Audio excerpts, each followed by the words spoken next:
kagustuhan ng China na mas palawakin pa ang teritoryo nila ay ito naman ang siyang naging daan upang magsama-sama na ang mga bansa upang kalabanin sila. Sapagkat wala na talaga sa lugar ang pang-aabuso ng China. Alam mo ba na may binubuo na palang plano ang presidente ng Amerika na si Joe Biden, Prime Minister ng Japan, Fumio Kishida, at ang Pangulo ng Pilipinas na si Ferdinand Marcos Jr. At ito nga ay ang paglalagay ng kamay na bakal sa mga contested water na pinag-aarian ng China. At ito na nga ba ang magiging daan sa unti-unting pagbagsak ng China? At bago natin ipagpatuloy ang video na ito, ay huwag kalimutang mag-subscribe at i-hit ang notification bell para maging updated ka sa mga susunod na videos.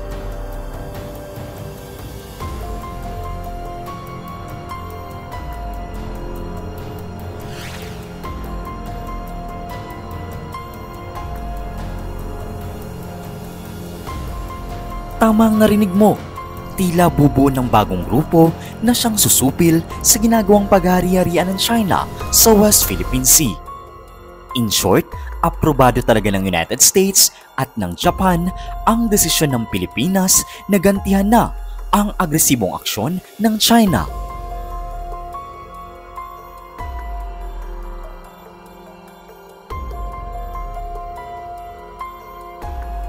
Ang magiging joint naval force na ito ay naiplano na pala at ito ay sisimula na agad ngayong taon.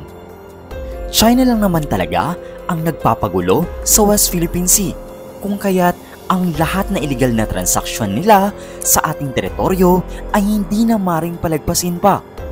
Marahil kung noon ay hinahayaan lang natin sila, ngayon ay mulat na tayo at hindi na muling papayag pa sa pagnanakaw na ginagawa nila. Alam mo ba na sa buwan ng Abril ay opisyal ng isa sa publiko ng tatlong bansang ito ang kauna-unang Trilateral Summit? Magiging game changer talaga dito ang bansang Japan sapagkat inaprubahan nila ang plano na silang mamamahala sa technological elements ng joint force na ito. At walang alinlangan dito dahil sadyang ito talaga ang forte ng mga Hapon.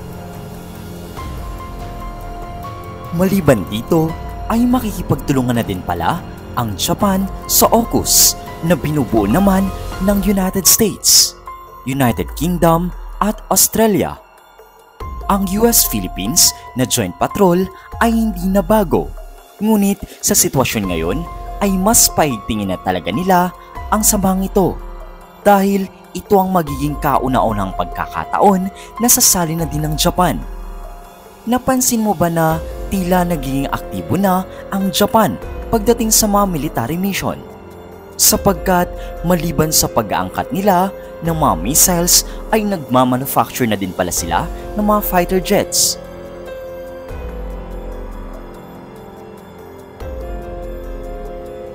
Nagsisimula na rin sila ngayon sa pagsali sa mga iba't ibang klase ng military mission sa Indo-Pacific region. At dahil nga dito ay nagsalita ng China at animoy napipiko na sapagkat mataas nilang sinasabi ng pagsama ng Pilipinas sa mga bansa gaya ng Amerika ang siyang magiging dahilan upang maghasig ito ng kaguluhan. Ngunit wala nang pakialam ang Pilipinas sa diversion tactic na ginagawa nila sa ating bansa.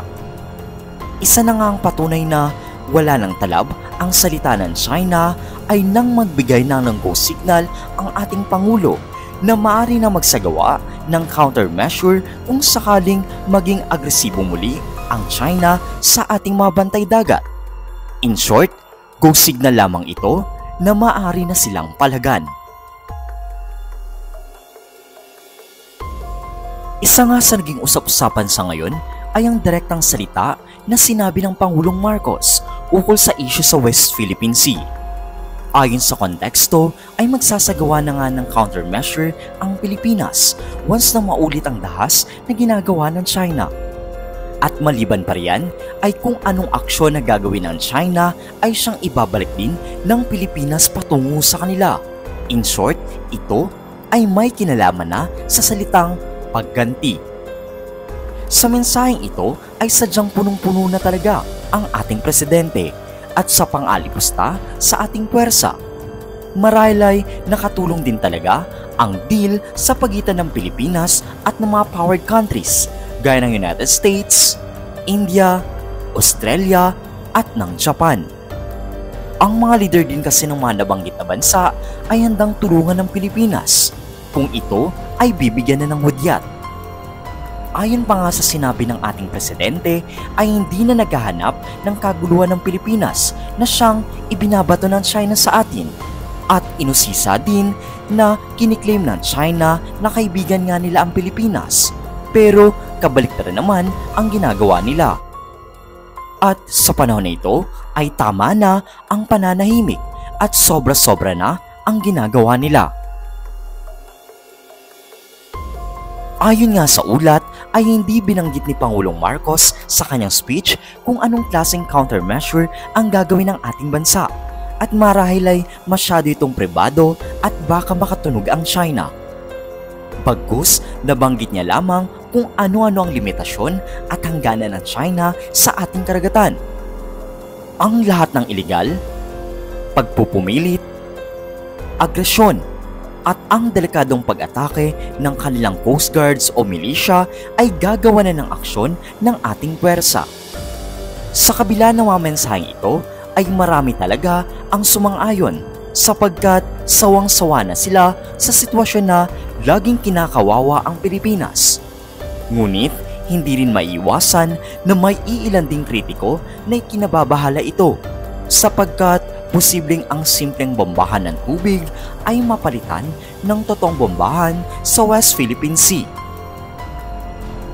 At ilan lamang yan sa may impormasyon ukol sa matinding suporta na ginagawa ng United States at ng Japan sa paglaban ng Pilipinas sa China.